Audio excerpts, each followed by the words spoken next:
Isn't that pretty exciting? So we are now live, and I'm Tim with Sonoma Valley Visitors Bureau. Good morning, everybody. Welcome to our first live stream with Jennifer Sweeney, our PR pro. Jennifer, good morning. How are you? Good morning. I'm great. How are you? I'm doing well. It's a lovely day in Sonoma, as always. It's going to be actually a pretty warm day today, so excited about that. I'm excited to try this. So we're doing it. Let me put up one of the things. This is our first time doing this, travel PR tips and trends. People who are watching this, if they're watching it live, can submit questions. The way to do that is to comment through Facebook or YouTube. So if you comment via Facebook or YouTube, we can see the comment, and I can even put it up there. Holy crap, Jen, wait, take a sip of what you're drinking again. What is that? What? Oh my gosh. What a coincidence. Everything tastes better in a Sonoma Valley cup. And that reminds me, these are for sale at the Visitor Center. That's great that you have those. That's so funny. That is so cool. Well, Jen, before we get too deep into it, can you tell us a little bit about yourself? Some people might not know who you are and why you're just rectangle on the screen. So tell us. Well, I have been working in tourism PR for the last almost 11 years now. I worked at Visit California from 2010 to 2018. Started as a PR manager there, and then ended up as director of the PR department in the last few years. And for the last 3 years, I've been working on my own as a consultant, working with tourism destinations and some other non-tourism clients as a PR consultant. And prior to all of that, I worked in TV news. So I have a little bit of a background in journalism and media, as well as the PR side of things. Okay. And on TV news, were you a news presenter? Are you going to teach me how to do this stuff, or were you on the other side of the camera making stuff happen? I was making things happen. So I was a producer at 3 different stations, doing a daily newscast, and most recently was at KCRA here in Sacramento. Okay, very good, nice. All right, so if anyone's been there, they could have seen your work a couple of years ago. Yes. Legendary newscast. Well, Jen, the first thing we want to talk about is actually just before we started, you and I did something interesting yesterday where we did desk side visits. Where back in the day, we used to get on an airplane and then we would go to a literal desk side and talk to someone, but instead we did virtual visits. Mm-hmm. And we had a bunch of journalists who were talking about Sonoma Valley. How do you think that went? What was that like for you?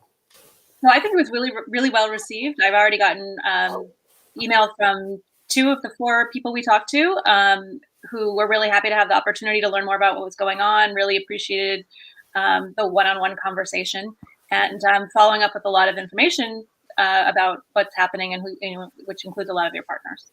It was great because some of our partners sent us stuff, and we sent them boxes ahead of time, and we got to talk about, pulling out the wine, and like Muscardini sent like wine infused sausages and stuff like that. So that was really fun, and it was good times.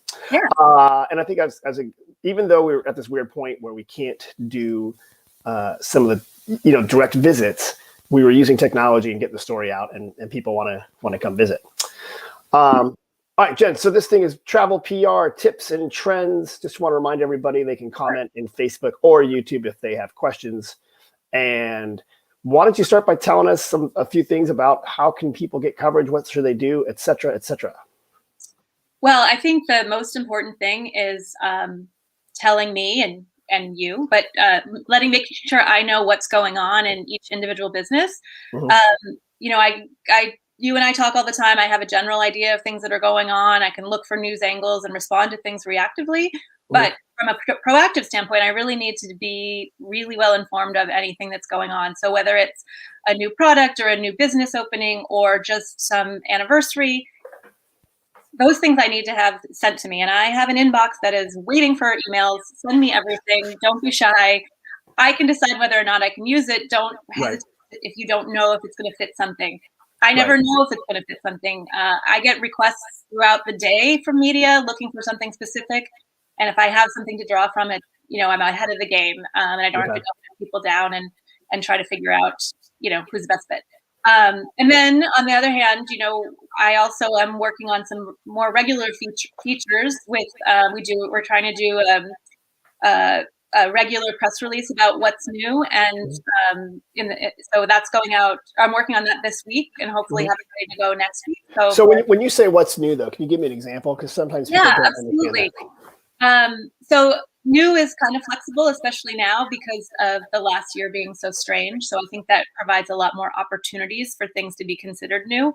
So in addition to, say, a new tasting room opens, or there's a new spring menu somewhere, or a new exhibit, we can talk about reopenings as new. We can talk about ways business models have changed. So if you all of a sudden have a patio that you're using, or you've always had tasting somewhere, but you've added something unique just because of being able to accommodate more people and restrictions, that's what works too. We don't need to talk about it with any kind of negative coronavirus lens, but just we can talk about it as, hey, here's another opportunity to enjoy something in Sonoma Valley.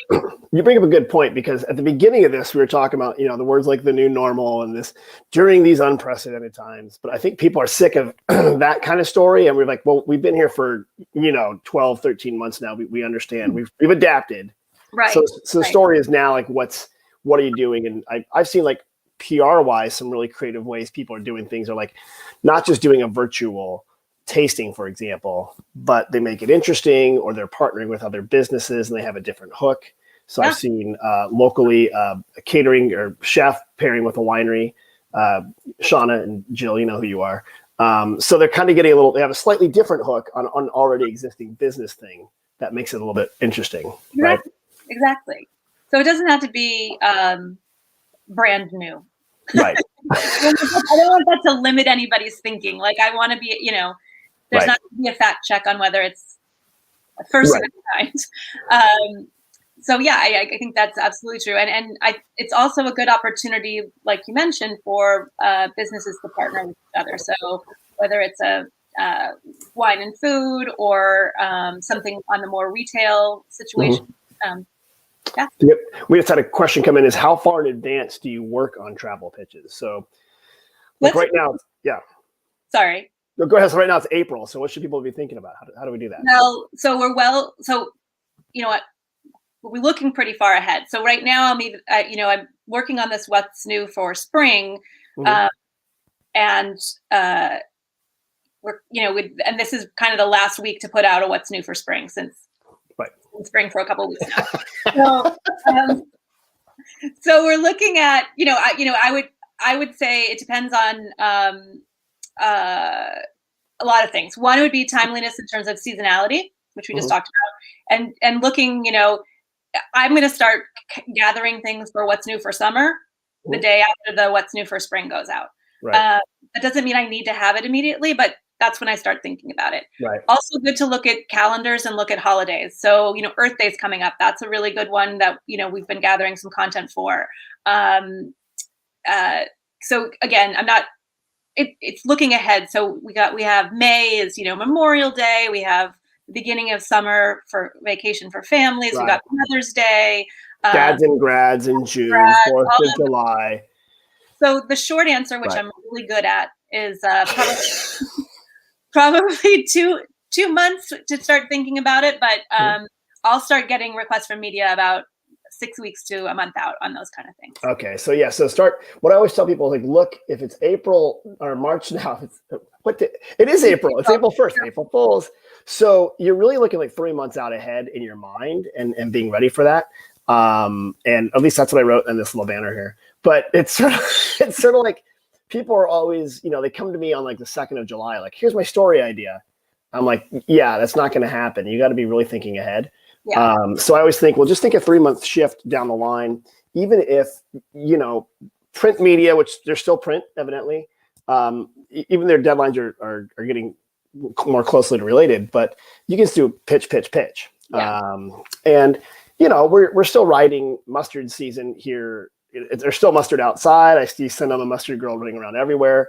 But that's the tail end now. So now it's sort of like, is it wildflower season? Is it picnic season? Picnic season, again, $10, get your limited edition Sonoma Valley mug at the visitor center for picnics. Oh, I see you've been to the visitor center, Jen. That looks great. Limited edition. Get two. So yeah, you got to be thinking ahead for the pitch so the journalist has time. When we were doing our desk slides yesterday, we were talking to a journalist who's based in Oakland, but he was already thinking far enough in advance for like the fall seasons of things and performing arts and things like that, which just shows that's their mindset. So you kind of want to meet them where they are, I think. But yeah, that was a good question. Whoever put that one up. Should I put up another question or should we keep talking about trends? Let's do a question. All right, that's a question. What are your thoughts on influencers and how do you vet them to ensure there is an ROI when their 6 friends are comped for an experience? So so influencers, Jen, for those 2 people on the planet who don't know, what is an influencer and what is this whole thing about? This is my favorite topic. So, we have work. I assume everybody knows what a traditional journalist. It's someone who works for a publication or is writing or broadcasting something for an outlet that exists, whether that's newspaper or a TV show or whatever online. So that would be like Travel and Leisure. Sure. San Francisco Chronicle, and they're usually a boozy, ink-stained wretch, right? That would do that. So okay, so it's tough work. Right, and they would get paid theoretically. Yes. Okay, so these influencers, what's that? So influencer is a fairly recent phenomenon. I mean, it's been not new, but these are people who have created an audience on through social media, and usually it's Instagram or TikTok, Facebook not so much, but a little bit. Twitter not so much, but a little bit. And they have created a brand for themselves as a lifestyle influencer. Using this as an example, of course, there's different industry. And so, they're traveling, they're going on press trips like a journalist would, and covering a destination that's in a way that's very bespoke for their audience. So whether they're, women or young families or people who are into fashion or people who are into food. So it's very niche, and the way they cover things is very specific to that audience. Got it. That said, I think everybody wants to be an influencer, thinks they can be an influencer, and there are people who make a lot of money being an influencer and get a lot of free things for being an influencer. But not everybody has the value. And not to keep talking, but just looking at this question, there are influencers that have millions of followers, let's say, and they charge a lot of money. They don't just want a press trip. They don't just want hotel room. They want but I think, and this comes from my background as well, we want to look for influencers and support influencers that are the big numbers don't necessarily make it worthwhile. You need to look at engagement and who, they could post a million things, but who's responding, who's commenting, who's liking. It's the classic, like what we always say is like, if there's an influencer approaches me and I look at their feed, and if they're in a bikini in the first 6 photos, and they're not a swimmer or something like that, like, yeah, I'm a big wine blogger. I'm like, no, who drinks wine in a bikini all day other than this person, evidently? Then you kind of have to weigh, like, how are you going to show up in the brand there? So the question was, though, how do you comp their 6 friends? If there's my gut reaction is no. Yeah. No. I don't think so. If it's you offer a media rate. Want to work with, and there are people out there. I don't mean to sound like there's not good people out there. There's a lot of great influencers out there.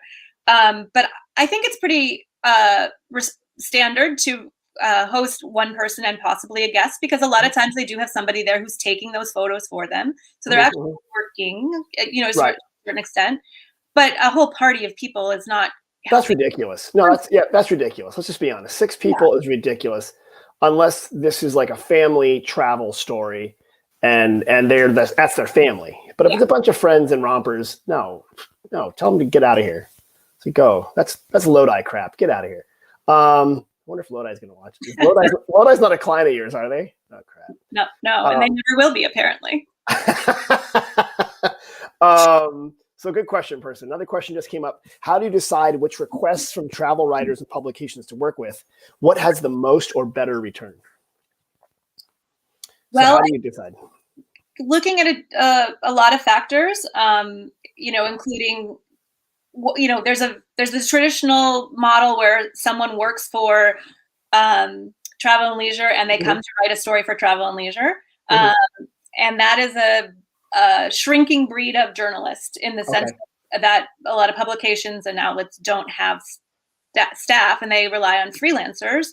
So, and then freelancers on the flip side are researching stories, pitching stories, traveling to places on their own dime in hopes of pitching that story and getting it published. So, so that's just a little bit of background. So deciding which travel writers, publications to work with, I would say it's important to know who you want to reach, whether that is going to be a wine publication, a luxury publication, a general interest publication, family. I mean, not just niches, but those are important as well. And then look at what they've written recently. There are resources that can be used to look at, what have they published lately? You do a simple Google search, right? I mean, like Google News, Twitter, Instagram. There's no big secret, but you can see somebody's published something in the last 6 months or a year. And if they haven't, then I would be reluctant to assume, not that they're not legitimate, but you have to ask a few more questions, I think. Yeah, oftentimes what I've seen done is if you know them and they have a good enough history, if they've left a digital snail trail through the internet, you can look them up and kind of know what they are. If they're brand new, if they haven't written in a really long time, you might reconsider if you're going to host them, or if it's the proverbial midweek in February in a non-pandemic year. Maybe you're like, yeah, sure, come on up or something like that. Or one thing I've seen is offering a media rate often helps when, restaurants have horrible margins. So people are always expecting to give you free food and stuff like that. But what they could say is like, I'll give you it at a media rate, so my cost, so you can try it, especially if they're doing it, on spec or freelance. But that way they're not out, money if they're not willing to do it. But yeah, that's okay. That's the other thing too is a lot of publication. There seems to be now speaking generally, a lot of new publications popping up. They may not have a track record necessarily, but it doesn't mean that they're not worth investing in. If it seems like it's the right fit and the audience is going to be the right target for you. Okay. Got another question here. It's from Brenda McNeil, everyone's star favorite real estate agent in Sonoma Valley. She also has a great blog and she does a lot for the community. So Brenda, thanks for asking. She asked, what publicity channels do you think are most effective? That's a hard one.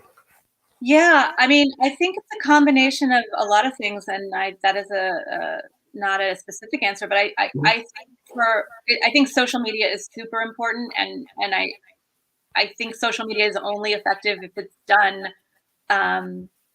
There's a commitment to it. I mean, I think there's a misconception by a lot of people that it's easy to do that, and it's just a matter of posting, but it's not. I mean, you need to engage, and you need to not only have compelling content, but be approachable and responsive.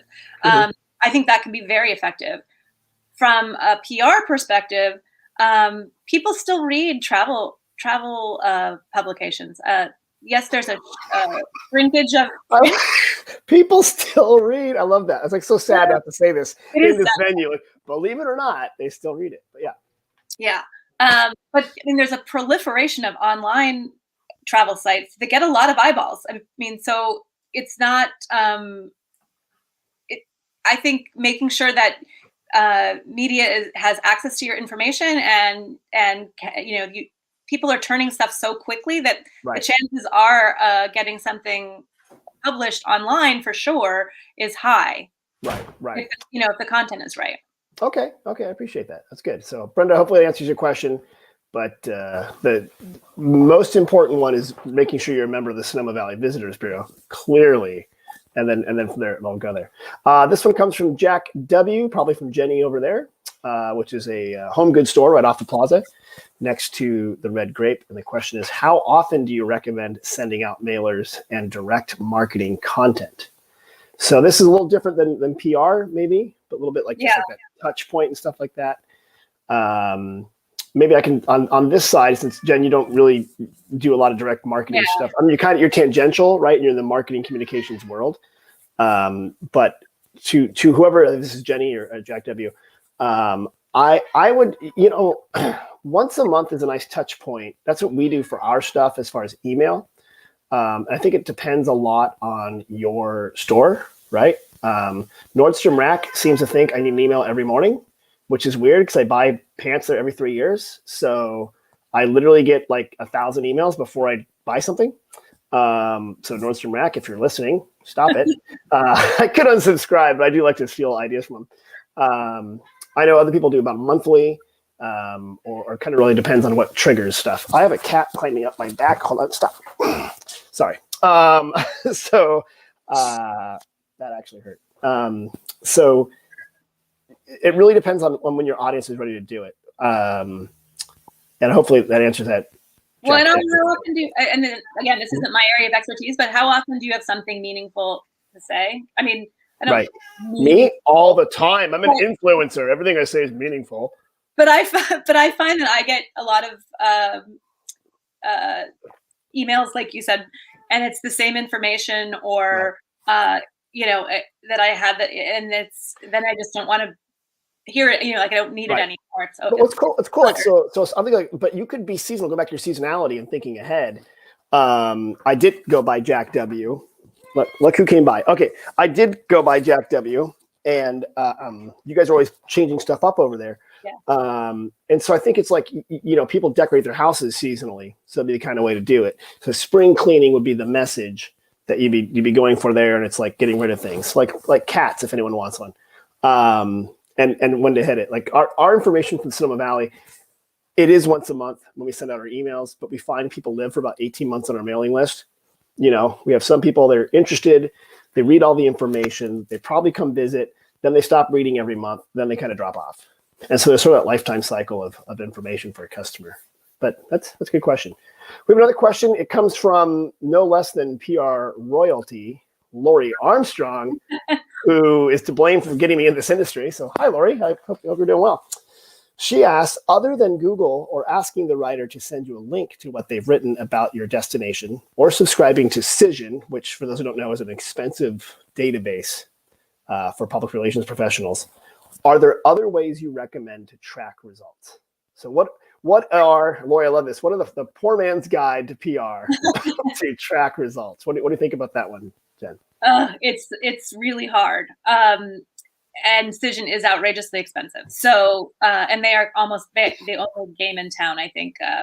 They keep buying everything up. Yeah, they buy their competitor and they're like, the prices keep going up. Yeah. Google Alerts, as basic as that sounds, is a must do, and not just for your client or the name of the client, but if you put the headline of your press release in a Google, or put some keywords of that's the cat. That's the cat. This cat keeps coming back, and I swear, I'm sorry. It's okay. I'll just let you know that my dog has not made a single peep. For the record, Jen's pets are much better behaved than mine. Okay, fine. But anyway, sorry. So when you're if you do a specific or terms that are related to a specific campaign, but I also think there's nothing wrong with once you've hosted or supported a journalist to ask them. Send you the link to follow up. Yeah. You haven't seen it for a while and you've done your searching. But I wish there was like an easier way to answer to that. I struggle with it too. It's just a matter of using some tools. Yeah, I like Google News. Google's amazingly easy and simple to do, and it's there. The old spreadsheet trick is good, so it's there. We've got another question here from Jack W. again. Great. Can you provide some do's and don'ts when pitching a story? Do's and don'ts. I should have like a little intro for that. Like, Do's, don'ts. So give me some. What do you think? Have a lot more high tech. Yeah. Oh, here we go. Do's and don'ts. So I think knowing who you're pitching is the biggest do of all. It sounds obvious, but being familiar let me backtrack. Okay.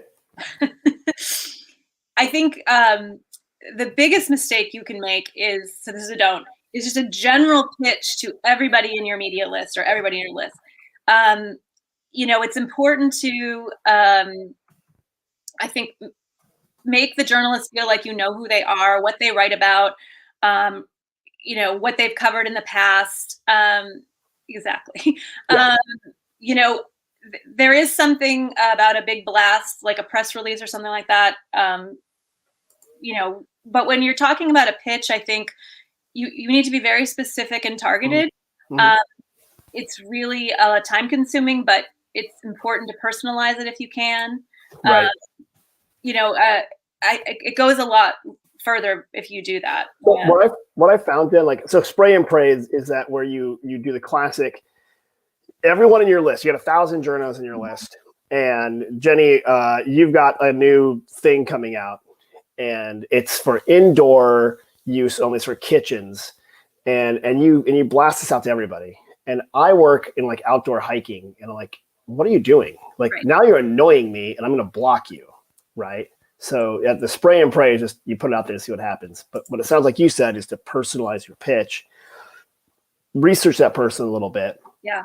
I know Jen Sweeney likes, she's got a dog, so I'm not going to pitch her about best places to take your cat, which is nowhere, because cats are the worst pet ever because they don't care about you. But you like dogs, so I'd say Sonoma Valley Regional Park on a leash. I believe you can bring your dog, or the dog trail or something like that. So just personalizing what's there. Or even, hey, Tim, I saw your article the other day about cats. This new product I have. Cat Be Gone. It's a spray. Yeah. Which makes it sound like a vacuum cleaner. It's amazing. It's the best.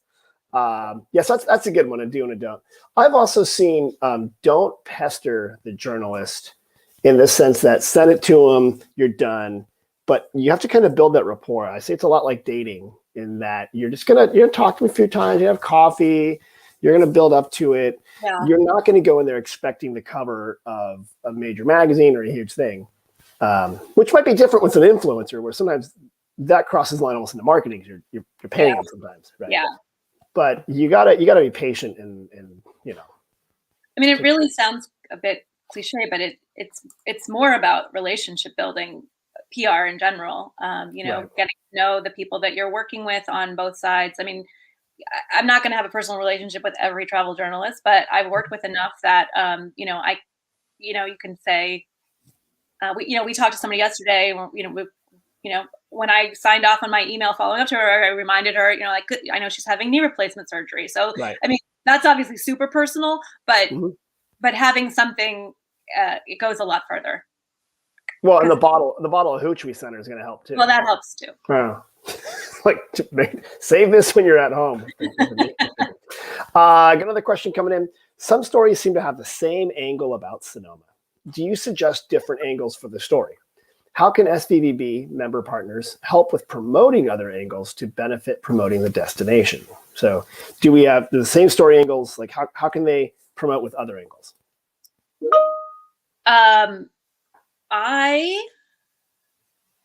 Sorry, I'm just reading the Sorry, yeah, it's longer. I'll read it again. Do you suggest so one is different angles for the story, and then how can members benefit or be a part of promoting other angles? Well, I think the best answer I have to the second half goes back to what we said at the beginning. Send me all the information that you can. And, as I go through it, and I do read it all, trends may come out of that, unexpected things that people are doing that have, that can be pitched as a different story angle. Again, if you're working together with another business on something, and that those things generate. Right. I mean, it is wine country. It's always going to have that that interest. But what about it is, what can we do? What are some different ways to talk about it? Not just that it's beautiful and one of the best small towns in California, in the United States, and those are things that are great. And I'm not taking those, but do you have a story for International Women's Month that where you have a pioneering female? I know those aren't. That isn't a dramatic left turn of an idea, but it's a little different than come taste the wine. So there's stories about people. The people that make a destination often are the starting point for a great destination story. Right. So kind of a character base is one. Yeah. You mentioned wine country. That the old joke was always the wine country for Mormons, which is the shorthand of wine country for non-drinkers. So Southern Baptists adapt it depending on your region. Yeah. But basically, it's like, what do you do beyond wine if you're in the wine country? Or, if you're pitching, when we were pitching an urban area, it's like, what are secret places of nature? Like in New York, there's, Central Park has a lot of nature. This is the whole natural history of, New York or something like that. So sometimes there's the zig while others zag. Sometimes it's the personality that drives the story. It sounds like you said thematic things, right? Women's Month, Hispanic Heritage Month, Black History Month. Try to hook it there because that'll help you get on with the story there. And I think that one of the things we didn't really talk about too much, but is right now, speaking very generally, there are some key trends in what media is covering, and a lot of it is because we're coming out of the pandemic and people are traveling for the first time in a while, and so anything related to wellness, whether that's health, like physical health or mental health, just communing with nature, getting outside, all of those kind of things are great stories, and they can be a different angle for the Valley. Family travel, not just you and your kids, but you and your kids and your parents. That multi-generational kind of idea that is a way to focus on different properties or different experiences as well. Road trips is going to be big because people are not necessarily getting on a plane or taking the train right now. And then another big one that came out that's because so much travel was stopped over the last year. There's been a new emphasis on sustainable travel and respecting the destination and not being over touristy. So finding those kind of angles within the destination are great stories and probably have a lot of traction right now. Okay, good. I like that. We saw a lot outdoor experiences. Wow. We're rolling out on Earth Day. So Earth Day is coming up. We're rolling out the field guide to Sonoma Valley, which is about the natural history and stuff like that.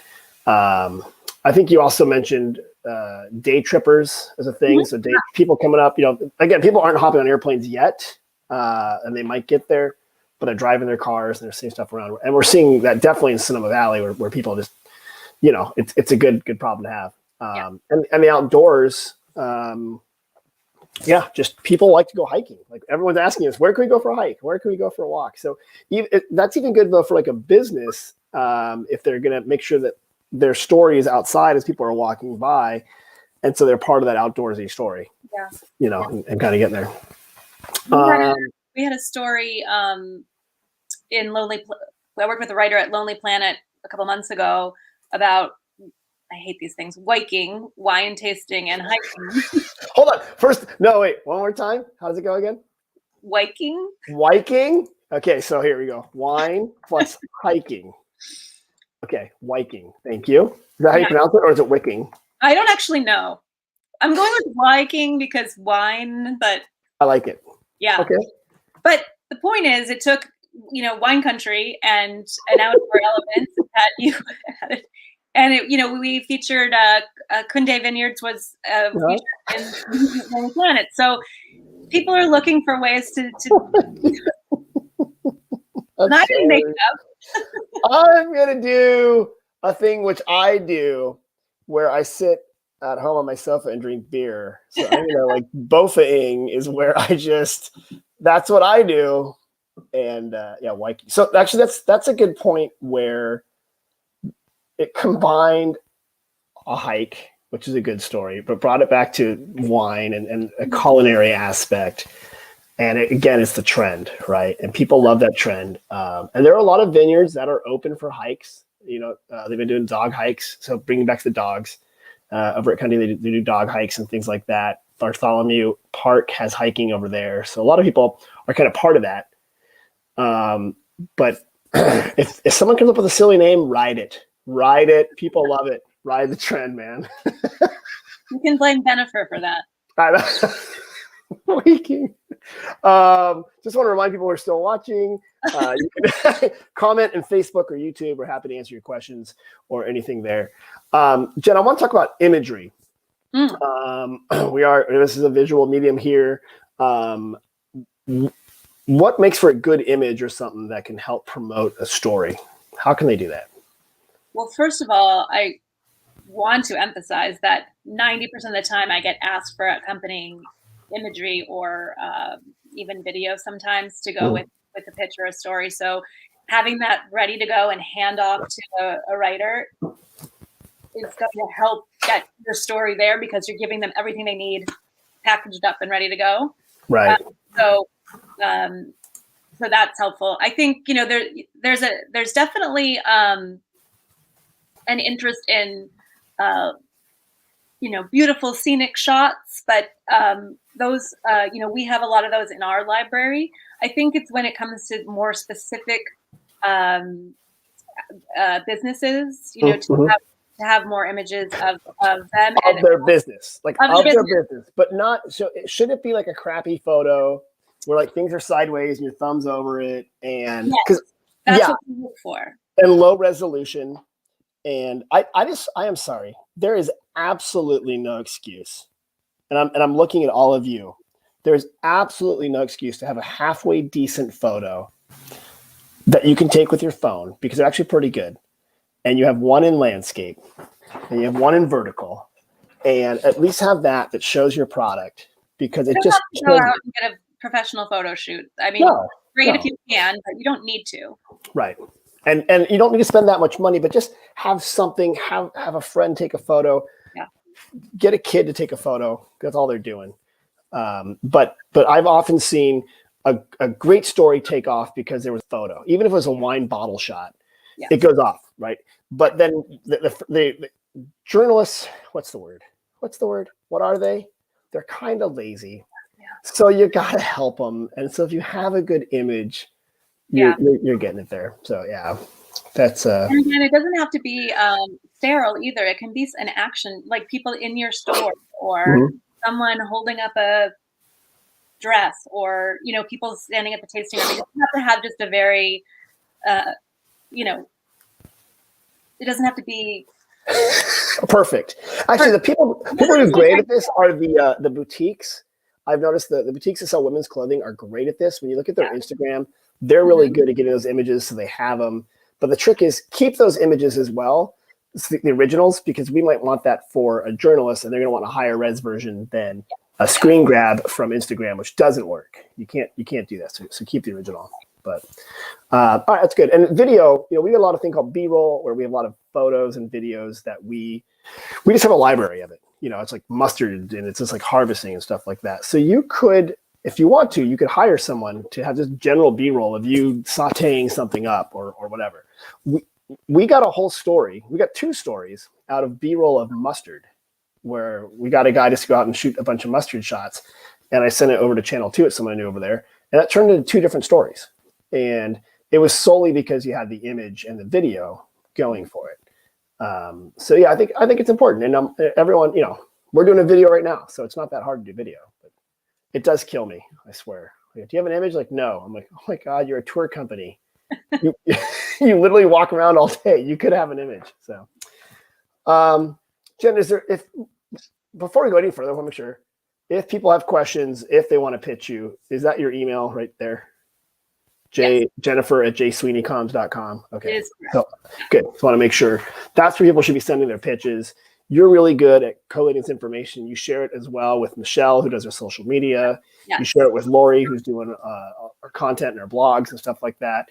Jose gets it. He brings it back to the visitor center staff. So I was talking about. So really, we do make sure our content moves and works hard, but they need to send it first for anything to happen. All right. Is there anything else we're forgetting? Any other comments?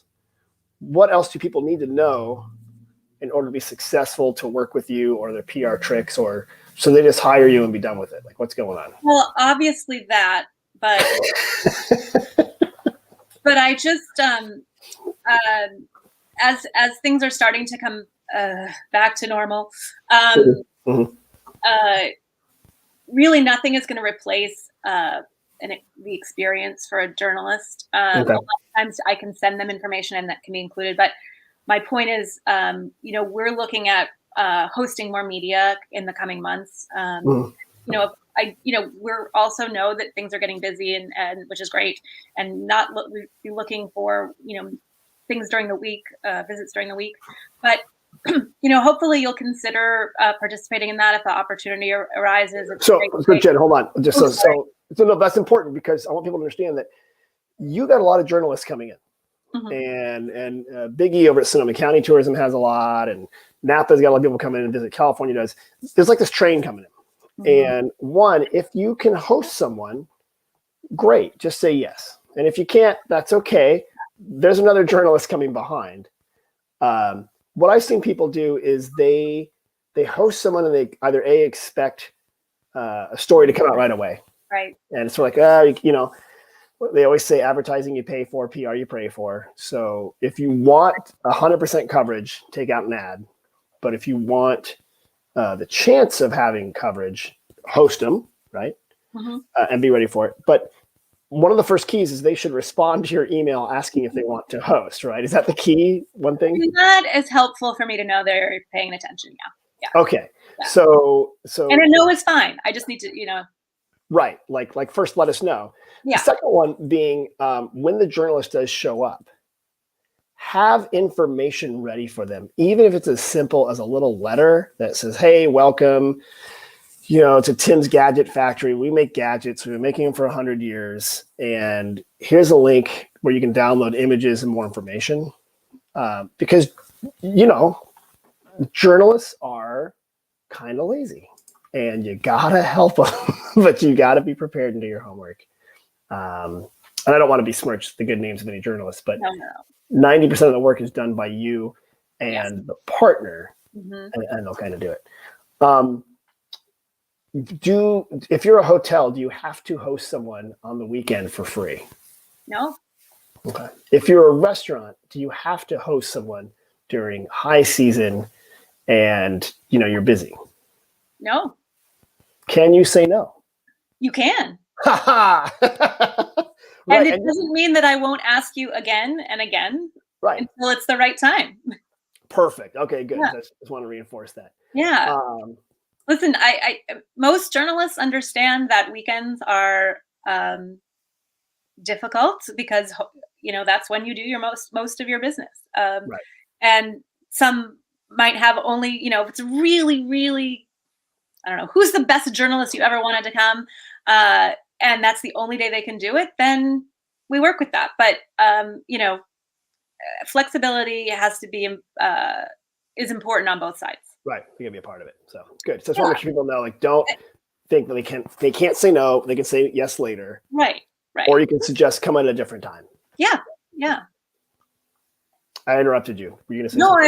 No, that was basically what I was going to say. It's just that there are going to be more opportunities. So, this time, I never want it to be a burden. This is an opportunity. The press trip is an opportunity for you to promote your business. Right. If it feels like a lot of work and terrible, then it's not going to be a good experience for the journalist. So, don't. We want you to host. I mean, we are bringing you the opportunities because we think you're the right fit for the journalist. But there's no. Don't feel bad. There's no obligation. There's more. Yeah. I want to put a quick commercial, a word from our sponsor. Michelle posted this up that if people want to share their businesses or images to our social media, so our Facebook, our Instagram, our TikTok, Michelle, tag us on Instagram, right? Or email Michelle Lacey at sonomavalley.com. It's amazing to see the connection between our social media and our stories. We're oftentimes watching our partners' social media channels. Michelle will repost it. You'll see it. You're like, oh my gosh, I can pitch that to a story. So it kind of keeps the cycle going. Oftentimes Lori will see it and she'll put it into a roundup or something like that on our blog. So it totally works out. So again, tag us on Instagram or email Michelle Lacey @cinemavalley.com. All right, Jen, it's been about 45 minutes and don't want to keep us on here forever. Are there any parting thoughts or anything that we need to say to our partners to help them be excellent? Or to help us be excellent? I'm going to say the same thing I keep saying. It's just, don't think you're giving me too much information. Let me decide if it's too much information. So send it over. On that same token, don't be offended if I don't use it, but send it over. And, it could be something that we're working on proactively. It could be something that is I can use reactively when a journalist reaches out. And I can also use it for planning for down the road, which is always great because I like to be ahead of things. So, so just send. Be ready. Perfect. Yeah. And if you have any questions, don't hesitate to email me either. Like, I'm happy to. Yeah. Right there. Right there. I'm happy to. Yeah. All right. And I like that because oftentimes people think, well, I saw your email, but I didn't want to respond. I'm like, yeah, that's why I sent you an email asking for a response. So literally just respond. Yeah. It's great. So let us know. So, all right. Well, Jennifer, thank you so much for joining us and being part of it. I want to thank everybody who commented and was a part of it and said stuff like, thanks, you two are the pros. Thanks, Lori. That's very nice of you. Or Brenda, who said, yes, thank you. So it's always good. Thank you, Brenda. To get good feedback like that. This will be also kept on our YouTube channel and on our Facebook groups there. So if members want to join our members group, go ahead and ask to join that group and we'll approve you if you are a member. Quick reminder, we're always looking for information about you. You can stop by the visitor center at the plaza, and you can also email us info@cinemavalley.com. That's the quick catch-all. And we hope we have a much better year ahead than the year behind. So we'll see what's happening there. Jen, thank you very much. We'll talk to you soon. Okay. Bye. Sure. Bye.